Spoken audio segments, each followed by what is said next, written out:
Hello everyone, and welcome to our YouTube channel. I'm Tracy Williams with the Alliance Group of TTR Sotheby's International Realty. I wanted to share some valuable insights, tips, and tricks today on the art of staging. I've seen firsthand the impact a well-staged home can have on its appeal and value.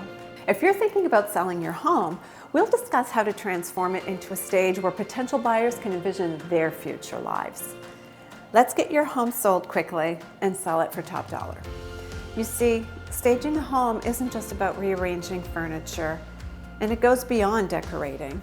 It's about creating a story within each room, a story that helps create an emotional connection between a potential buyer and the space. To break it down even further, staging is a process wherein you turn a very personal and taste-specific space into a space that's more likely to appeal to the masses. And so I always tell my clients to think of it this way. There's a way you live in your home and there's a way you stage your home. The two are very different. And you're allowed to have your own personal style, you just need to bring it down a notch or two.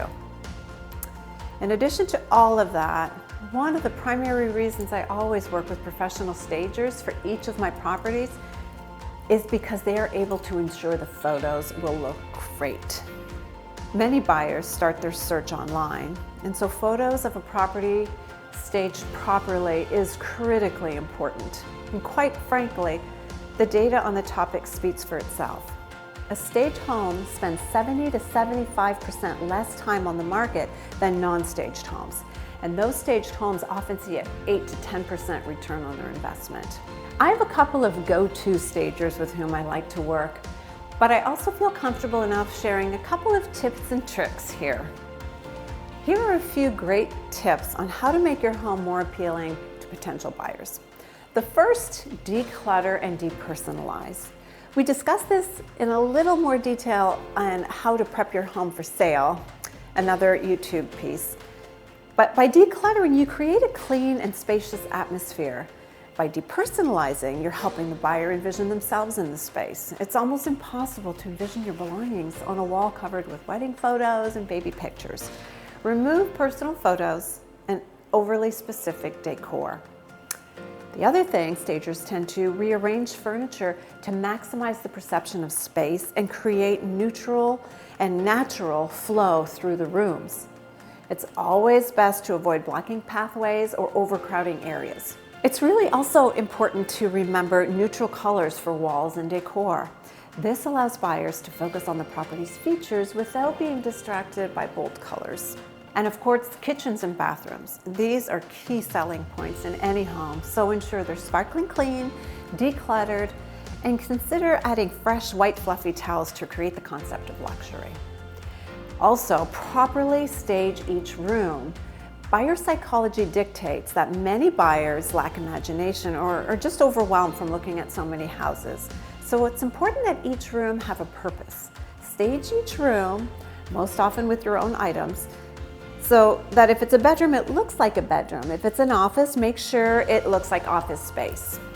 If it's a bonus room in a loft, choose a purpose for that room. Make it a yoga room or a homework space, maybe a reading nook. But take the guesswork out of the process for the buyer. And don't be afraid to add seasonal touches to your property while it's on the market. Incorporate subtle seasonal decor to create a warm and inviting atmosphere. And don't forget storage and closets. Again, there's a way we live in our home and a way we market our home, and I will tell you, most buyers really value storage space and closets. So demonstrate the home's functionality, but showcasing the space. Purge what isn't going with you to the next move. There are so many wonderful charities that'll happily pick up what you don't want. The general rule is remove about 1/3 of items in the closet and storage rooms or pantries. And then curb appeal. That's very important. Buyer psychology suggests that a buyer subconsciously knows whether or not they're going to buy a home within 8 seconds of entering the home. That means curb appeal is vital to creating the first positive impression. I always suggest trimming bushes, adding potted plants or flowers near the entrance, perhaps painting the front door and power washing. So there you have it, the fantastic tips and insight to make your home irresistible to potential buyers. Remember, you're not just selling a house, you're selling a dream, a future, a new chapter in someone's life story. If these tips were helpful, please give the video a like and hit subscribe.